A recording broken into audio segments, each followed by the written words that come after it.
2025년 하반기부터 코스피가 뜨겁게 오르고 있습니다. 언론들은 경기 회복을 이야기하죠. 하지만 여러분이 마트에서 느끼는 건 전혀 다른 이야기입니다. 라면 한 봉지, 과자 한 봉지 값이 무섭게 치솟고 있거든요. 주식시장은 축제인데 내 지갑은 왜 점점 가벼워질까요? 2025년 12월 환율이 1,480원까지 폭등했습니다. 정부가 급히 개입해서 1,430원대로 내렸지만 지금은 다시 1,460원입니다. 이 숫자들이 말하는 진실, 지금부터 하나씩 풀어드리겠습니다. 환율이 요즘 미친 듯이 널뛰기 하고 있습니다. 12월 어느 날 원달러 환율이 1,480원까지 치솟았어요. 2009년 금융위기 이후 최고 수준이었죠. 정부와 국민연금이 급히 달러를 풀어서 하루 만에 1,430원대로 떨어뜨렸습니다. 시장이 안정되나 싶었는데 아니었어요. 며칠 지나니까 다시 1,460원으로 튀어올랐거든요. 이게 뭘 의미하는 걸까요? 시장의 불안이 전혀 해소되지 않았다는 겁니다. 일시적으로 억눌렀을 뿐이에요. 코스피는 오르고 있고 언론에선 경제가 회복되고 있다고 난리인데 환율은 정대 신호를 보내고 있는 거죠. 이 널뛰는 환율, 단순한 숫자 게임이 아닙니다. 한국 경제 내부에서 뭔가 심각한 문제가 터지고 있다는 경고등이에요. 주식시장의 화려한 불빛에 가려져서 대부분 사람들이 못 보고 있을 뿐입니다. 하지만 이 신호를 놓치면 여러분 지갑이 직접 타격을 받게 됩니다. 환율이 오르면 수입 물가가 오르고 결국 마트에서 여러분이 사는 모든 게 비싸지거든요. 지금 이 순간에도 환율은 1,460원 근처에서 불안하게 흔들리고 있습니다. 코스피가 뜨겁게 달아오르던 2025년 하반기, 정작 외국인 투자자들은 뭘 하고 있었을까요? 그들은 한국 주식을 미친 듯이 팔아치우고 있었습니다. 11월 한 달 동안만 무려 13조 원이 넘는 돈을 빼갔어요. 13조 원이면 어마어마한 금액이죠. 12월 들어서 약 1조 5천억 원 정도 다시 사들이긴 했습니다만 전문가들은 이걸 추세 전환이라고 보지 않아요.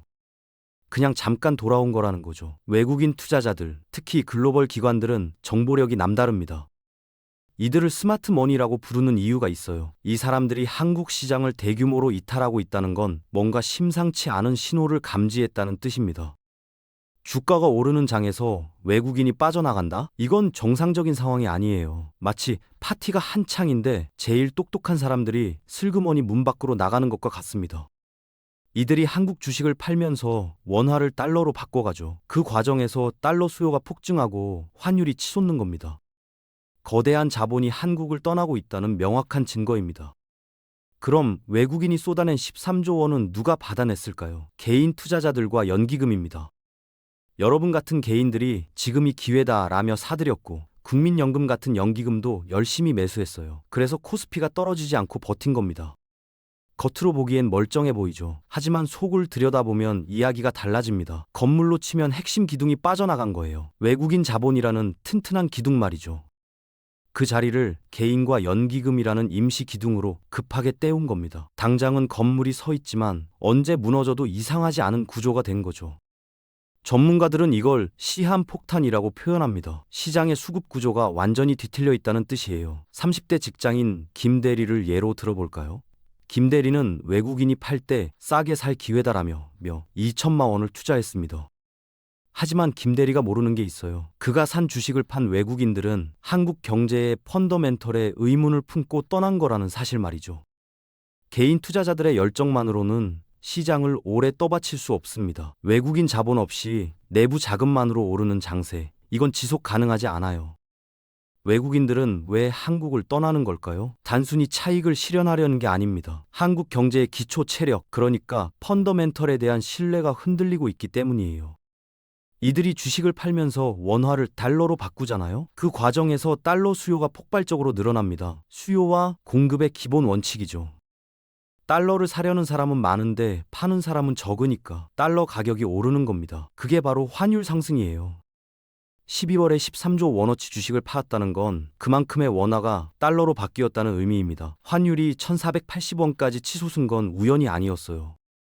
2009년 금융위기 이후 최고 수준까지 오른 거죠. 그런데 이게 끝이 아닙니다. 환율이 오르면 수입 원자재 가격이 덩달아 오르거든요.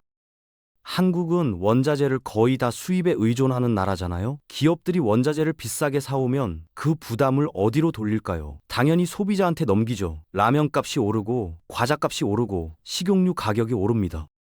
주식시장은 오르는데 장바구니 물가는 더 빠르게 오르는 이유가 여기 있어요. 스마트 머니의 이탈이 결국 여러분의 생활비를 직격하는 겁니다. 정부도 손 놓고 있진 않았습니다. 환율이 1480원까지 치솟자 급히 개입했어요. 변동성 완화 조치라는 이름으로 외환 보유고에 쌓아둔 달러를 시장에 풀기 시작한 겁니다. 달러를 팔아서 원화를 사들이는 거죠. 그러면 달러 공급이 늘어나니까 환율이 내려갑니다. 실제로 1430원대까지 떨어졌어요. 하지만 대가가 있었습니다. 2025년 12월 외환 보유액이 전월 대비 26달러나 줄어들었어요. 4208티덕 5천만 달러를 기록했죠. 이게 얼마나 심각한 수준이냐면 7개월 만에 감소세이자 1997년 외환위기 이후 28년 만에 기록한 최대 월간 감소폭입니다. 외환 보유고는 나라의 비상금이에요. 국가 신용도를 지키는 최후의 보루죠. 이게 빠르게 줄어들고 있다는 건 우리가 비상금을 깨먹으면서 버티고 있다는 뜻입니다. 전문가들은 2026년에도 환율이 1,400원대에서 머물 거라고 전망해요. 뉴 노멀, 그러니까 새로운 표준이 되었다는 겁니다. 환율을 낮추려고 계속 달러를 쓰다 보면 어떻게 될까요? 외환 보유고는 계속 줄어들 겁니다. 그러면 대외 지급 능력이 약해지고 국가 신인도가 떨어지는 악순환이 시작되죠. 지금 우리는 그 입구에 서 있습니다. 이 모든 문제의 뿌리를 거슬러 올라가 보면 팬데믹 시기로 돌아갑니다. 코로나 때 경기를 살리겠다고 정부가 돈을 엄청나게 풀었잖아요. 그 돈이 어디로 갔을까요? 생산적인 투자로 갔으면 좋았을 텐데 대부분 부동산이랑 주식 같은 자산 시장으로 몰렸습니다. 그리고 소비로도 많이 빠졌죠. 2025년에도 민생회복지원금 같은 재정 정책으로 시중에 돈이 계속 풀렸어요. 하지만 실물 경제의 체력은 나아지지 않았습니다. 돈만 많아진 거죠. 이걸 유동성 함정이라고 부릅니다. 돈은 넘쳐나는데 경제는 안 살아나는 상황 말이에요. 그런데 여기에 더 큰 문제가 하나 더 겹쳤습니다. 바로 미국이에요. 미국 경제가 예상외로 튼튼하게 성장하면서 금리를 높게 유지하고 있거든요. 강달러 현상이 나타난 겁니다. 전 세계 자금이 미국으로 빨려 들어가고 있어요. 한국과 미국의 금리 차이가 장기화되면서 원화는 계속 약세 압력을 받고 있습니다. 돈 놓고 보면 미국에 두는 게 더 이익이니까요. 결국 한국에선 자산 가격만 올랐지 실물 경제는 그대로예요. 이 괴리가 지금의 환율 불안을 키우고 있는 겁니다. 돈은 많은데 신뢰는 없는 상황. 이게 가장 위험합니다. 그럼 한국은행이 금리를 확 올리면 되는 거 아니냐고요? 이론적으론 그게 맞습니다. 금리를 올리면 외국 자본이 들어오고 환율이 안정되죠. 하지만 한국은 그렇게 할 수가 없어요. 가계부채 때문입니다. 한국의 가계부채는 이미 위험 수준을 넘어섰거든요. 집 대출받은 사람들, 생활비 대출받은 사람들이 얼마나 많은데요. 금리를 올리면 이 사람들이 이자를 못 갚고 무너집니다. 부동산 시장도 붕괴되고요. 그래서 한국은행은 공격적인 금리 인상을 단행할 수가 없어요. 구조적인 제약이 있는 겁니다. 금리 정책에 손발이 묶여 있으니까 환율은 외부 충격에 취약해질 수밖에 없죠. 쉽게 안정되지 않는 겁니다. 하지만 진짜 근본 원인은 따로 있습니다. 한국 경제의 펀더멘털 자체가 약해졌다는 거예요. 반도체 빼고 뭐가 있습니까? 뚜렷한 성장 동력이 없어요. 내수는 여전히 죽어 있고 산업 간 불균형은 심각합니다. 글로벌 자본이 한국 시장을 보는 눈이 달라진 거죠. 여기 투자할 만한 가치가 있나 하는 의구심을 품기 시작한 겁니다. 돈은 많이 풀렸는데 성장과 신뢰가 없으니까 그 돈이 달러로 바뀌어서 미국으로 이동하는 겁니다. 지금 우리가 겪고 있는 게 바로 이 과정이에요. 정부도 이 상황이 심상치 않다는 걸 알고 있습니다. 그래서 한국은행과 손을 잡았어요. 이건 단순한 심리 문제가 아니라 수급 불균형이라고 판단한 거죠. 핵심 대책이 뭐냐면 국민연금과의 외환 스와프 연장입니다. 국민연금은 해외 투자를 많이 하잖아요. 미국 주식도 사고 유럽 채권도 사고요. 그러려면 달러가 필요한데 원래는 시장에서 직접 사야 해요. 그런데 국민연금이 시장에서 달러를 사면 어떻게 될까요? 엄청난 규모의 달러 매수 수요가 한꺼번에 몰리는 겁니다. 환율이 튀어오르죠. 그래서 정부가 묘안을 냈어요. 국민연금이 시장에 사지 말고 한국은행한테서 직접 받아가라는 겁니다. 이게 외환 스와프예요. 이 제도를 2026년 말까지 연장했습니다. 달러 매수 수요를 시장에서 분산시켜서 환율 급등을 막겠다는 전략이죠. 당국은 이걸 완충 장치라고 부릅니다. 환율을 특정 수준으로 억지로 끌어내리겠다는 게 아니라 시장이 패닉에 빠지지 않도록 막겠다는 거예요. 급격한 변동성만 잡겠다는 겁니다.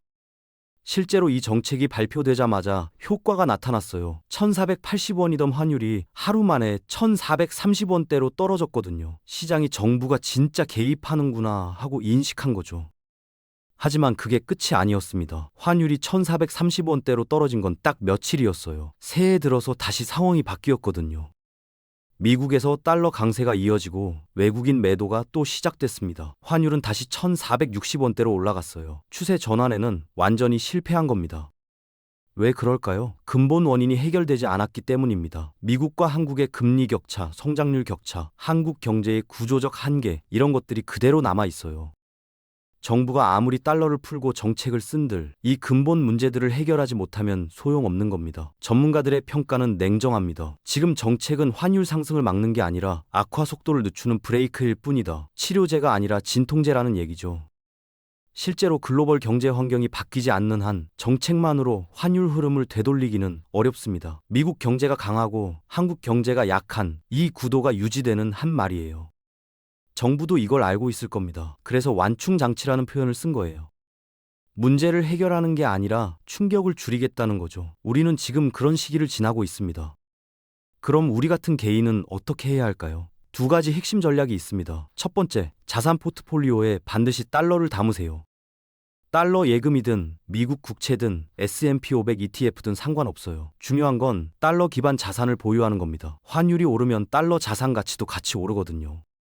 일종의 보험이죠. 그런데 여기서 실수하는 게 뭐냐면 환율을 예측하려고 한다는 겁니다. 지금 사야 하나, 더 떨어질 때까지 기다려야 하나? 이러다가 타이밍 놓쳐요. 그냥 시스템을 만드세요. 월급 날마다 일정 금액을 달러로 바꾸든지 환율이 특정 구간에 들어올 때마다 분할 매수하든지요. 감정을 빼고 기계적으로 움직이는 겁니다.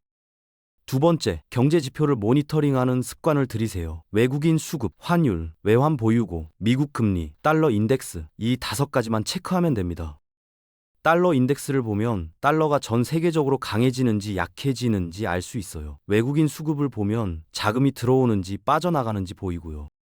외환 보유고가 줄어들면 정부가 시장에 개입하고 있다는 신호입니다. 이 지표들을 한 달에 한 번만 체크해도 시장의 체온을 읽을 수 있어요. 공포 국면인지 완화 국면인지 판단할 수 있죠. 그리고 그에 맞춰서 움직이는 겁니다. 감정이 아니라 확률로 투자하는 거예요. 외국인 수급이 무너지고 환율이 폭등하고 외환 보유고가 줄어드는 이 모든 현상이 동시에 나타나고 있습니다.